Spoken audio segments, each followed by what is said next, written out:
Doma Sports Talk worldwide with some news from the world of boxing. So y'all know what time it is.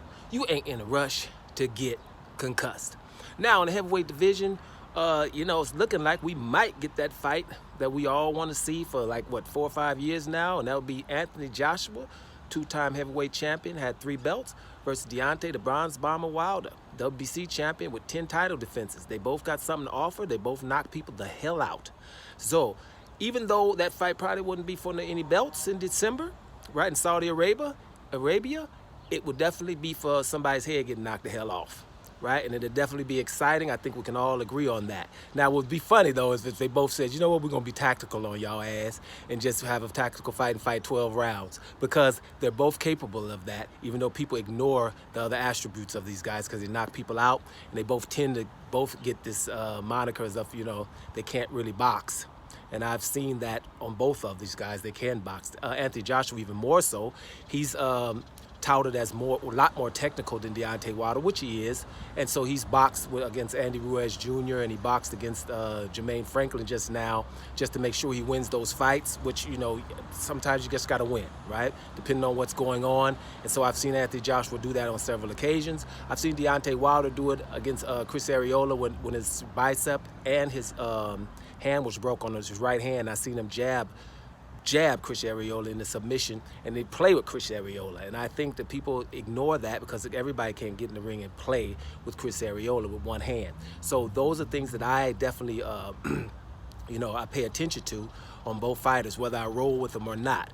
Now, when it comes to this fight, right, I would say Deontay Wilder wins the fight. Right, you guys know that. And what I mean by that when I'm talking heavyweights is, like if they fought 10 times, I would say Deontay Wilder wins 7 of them, right? Anthony Joshua would win the 3 fights against them, because Anthony Joshua would probably catch Deontay Wilder in a fight or something. Deontay Wilder makes a mistake, get clipped, right? And Anthony Joshua is an extremely good finisher. Anthony Joshua has a lion in him that we all seem to ignore when we're getting on him, right? Because he's kind of even keel. But Anthony Joshua has a lion in him that I see, whether he's hurt or if he hurts somebody.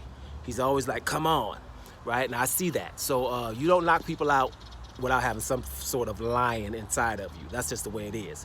Now, my GOAT in the heavyweight division, right? Roy Jones is my favorite fighter. I think the best fighter I've ever seen in terms of, damn, that dude is way better than everybody. But in the heavyweight division, if I had to go for one heavyweight that beats everybody 2 out of 3 times, or like you say, 7 out of 10 times and stuff like that, I'm going with Lennox Lewis.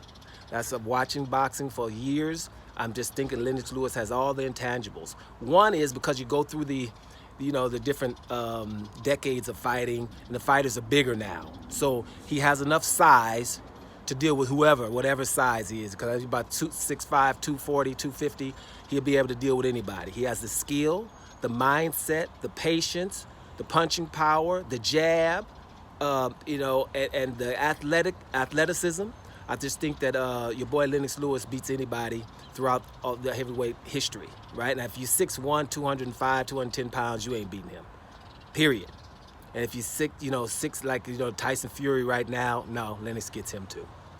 It's just, so I got Lennox against anybody. Basically, he's the GOAT in my opinion when he talks to heavyweight boxing. I know we talk about Muhammad Ali, but let's just keep Muhammad Ali in the ring and forget what he did outside the ring, because Muhammad Ali is the greatest when you putting everything involved. But Muhammad Ali is about 6'3", 215, 220. Muhammad Ali, even the one that beat Sonny Liston, gonna have some problems with Lennox Lewis. You're going to have some problems with Lennox Lewis, because Lennox Lewis can fight anyway. He can walk you down, or he can get on his toes and box. I got Lennox against anybody. So that brings me to Lennox Lewis' opinion about Deontay Wilder versus Anthony Joshua. Lennox Lewis got Deontay Wilder, and he says definitely, right? So Lennox Lewis, being as awesome as he is, with his opinion counts. There's a lot of people that say Deontay Wilder wins that damn fight. I think Deontay Wilder wins the fight too. But hey, I think they should fight 2 or 3 damn times. That's how exciting it is. So it probably wouldn't be bad if Anthony Joshua wins the first fight so we can get a rematch, right? If Deontay Wilder goes out here and flatlines Anthony Joshua, people are going to be talking about retiring and stuff like that, and then there probably won't be a rematch. Let's see what happens going forward. I just think Lennox Lewis has Deontay Wilder, definitely, he says, because he says what we basically all know, is Deontay Wilder is trying to knock your damn head off, and he has intentions when he's throwing that right hand. And you got to understand something too. Deontay Wilder is, also he's probably an inch taller than Anthony Joshua, and he's fast with the punch. It's not like he's just throwing laboring punches that he can get out of the way of, right? Like a George Foreman.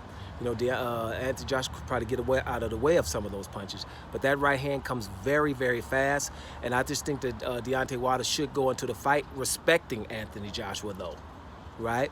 Not going in here loading up on the right hand, because if you do that, then you might see that Anthony Joshua win that first fight. But I'm with Lennox Lewis on this. I think Deontay Wilder does win the fight against Anthony Joshua. What y'all think? Doma Sports Talk Worldwide. And I'm up out of here, y'all.